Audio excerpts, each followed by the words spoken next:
The Dallas Stars have evened their series with the Edmonton Oilers at 1 apiece. Joey Erickson of Locked On Stars is here to talk about that and what Dallas has to do to win the series. All that and more coming up on today's Locked On NHL podcast.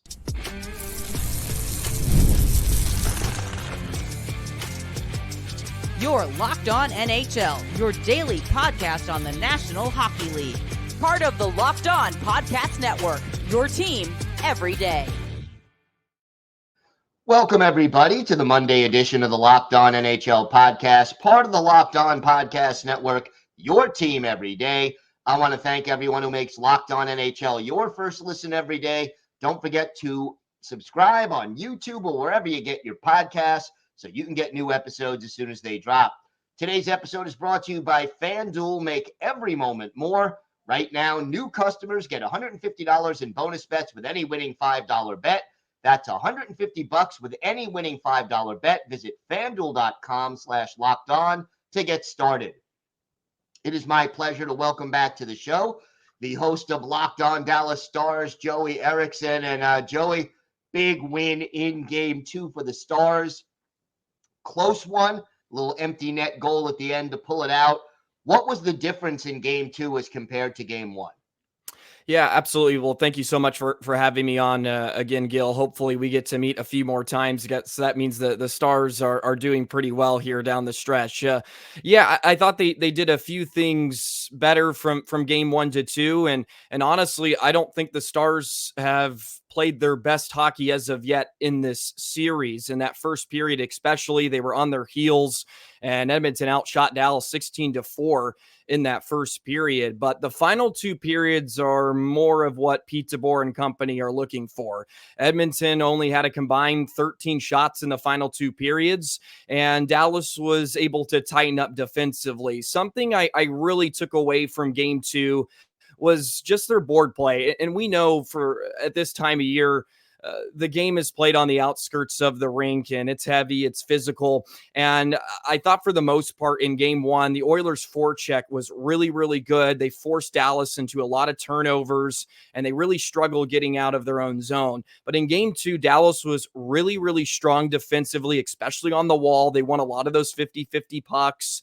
And I think they just upped the physicality a bit. They out-hit Edmonton 31-19 in the game, and they just added a more grit to their style in Game 2, and I think they started to wear down Edmonton a bit. More importantly, when you talk about the Edmonton attack, they really neutralized the Oilers off the rush. I thought Dallas killed a ton of plays, especially at their own blue line. If you look at McDavid and Hyman, Draisaitl, who have a ton of speed that like to create off the rush, Dallas did a great job of keeping better gap and was able to pressure them off the puck, force them into a dump-in attempt, or at least just throwing it to an area, which allowed Dallas to get numbers to the puck and defend with numbers. There was always 2 or 3 green sweaters on a white sweater, which is exactly what Dallas is trying to do in their own zone. And yeah, I think it was a combination. They just tightened some things up defensively. They're still not firing on all cylinders. They weren't as crisp in Game 1. They started to find a bit of rhythm in Game 2. And credit to Pete DeBoer, he's having to shuffle the lines around. He's having to throw some guys in different spots to inject some life into the lineup. But one line that really stood out in Game 2 was Johnston's line, along with Ben and Stankoven. They were creating chaos in the offensive zone against Edmonton. Every time they were on the sheet, it seemed like they were generating scoring chances.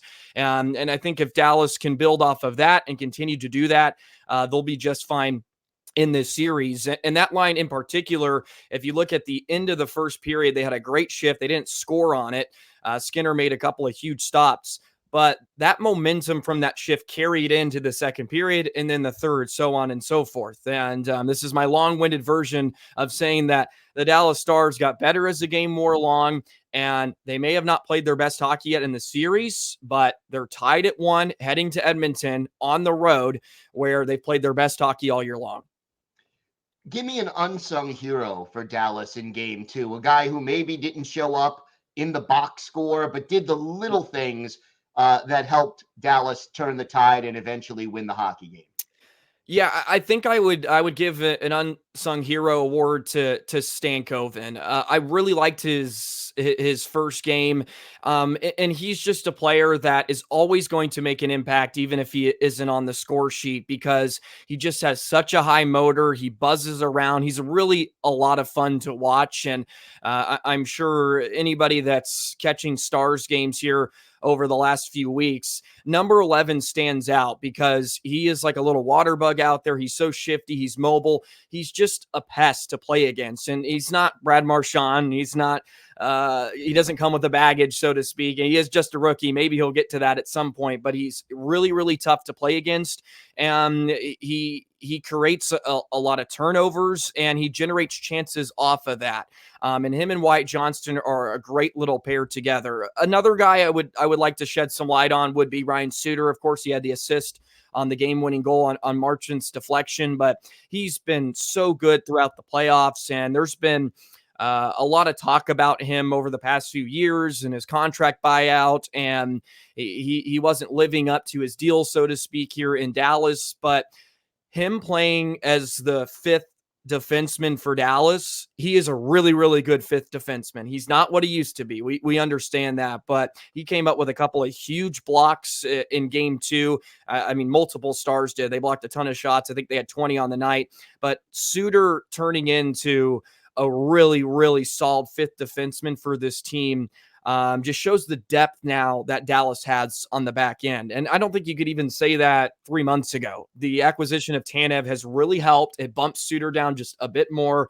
And it just gives the Stars some more firepower up and down the lineup. So Stankoven and Suter definitely need their due. Talk to me about injuries. I know both teams have missed players already, and we're only 2 games into the series. How have injuries affected the series so far, and what impact do you think they'll have moving forward?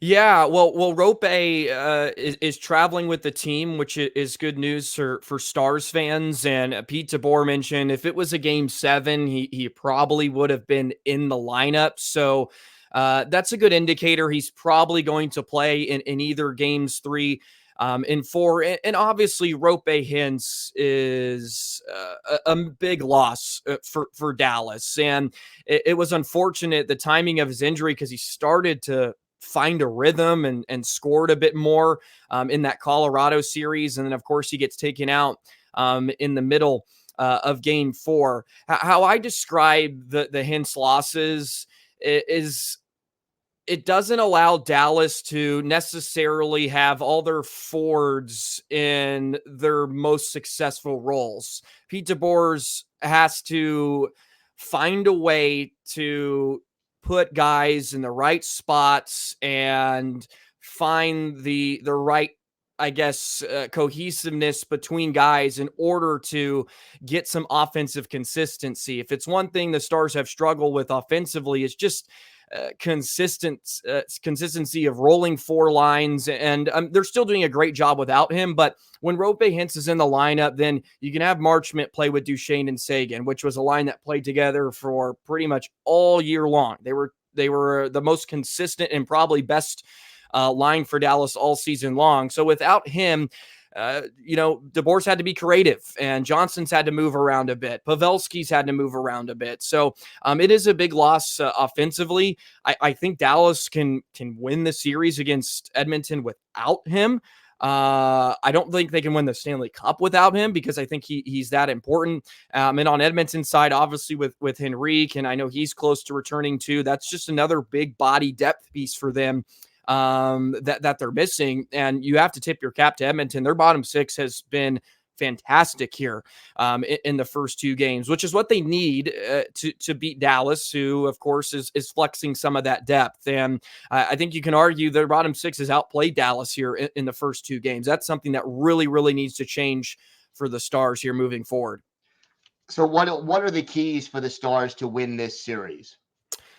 Yeah, one I keep coming back to, and I I touched on it at the beginning is special teams in particular. And I know that's making some waves here over the past day about some of the Oilers and of course, head coach Chris Knobloch mentioning that they want a few more power plays, which I understand. I completely get it. They had a historically good power play a year ago. They have the best power play in the postseason this year. Like, hell yeah, they want some power plays because it's absolutely deadly. And they had 25 power plays in a 5-game series against LA.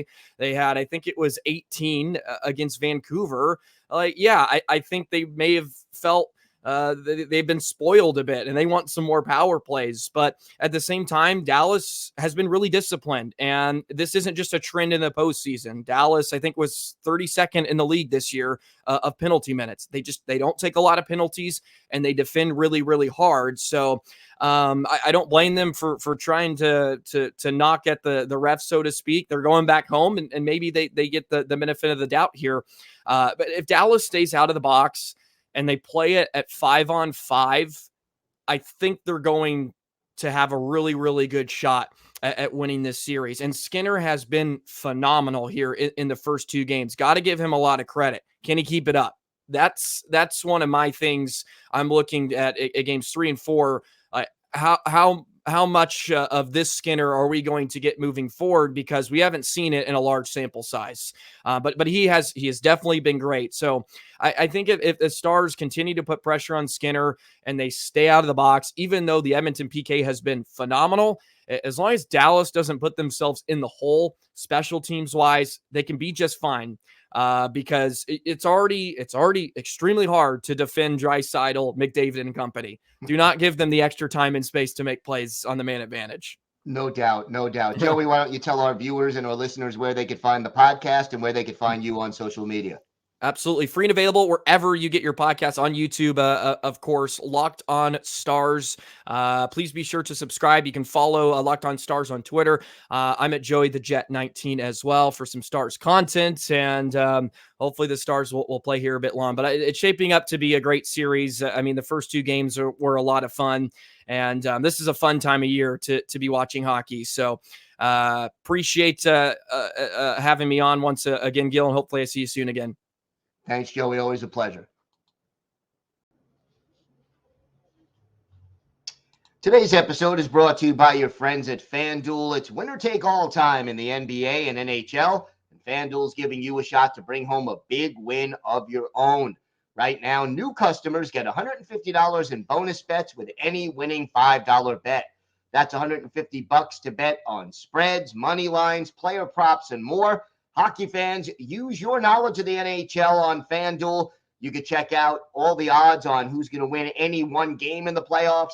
Maybe you want to bet on which team wins the Eastern or Western Conference Final, or which team is going to win the Stanley Cup, or how about betting on the Conn Smythe Trophy as the playoff MVP? You can check out all the latest odds at FanDuel. All you have to do is visit FanDuel.com/lockedon and make every playoff shot count. That's FanDuel.com/lockedon. FanDuel.com/lockedon. FanDuel, America's #1 sportsbook.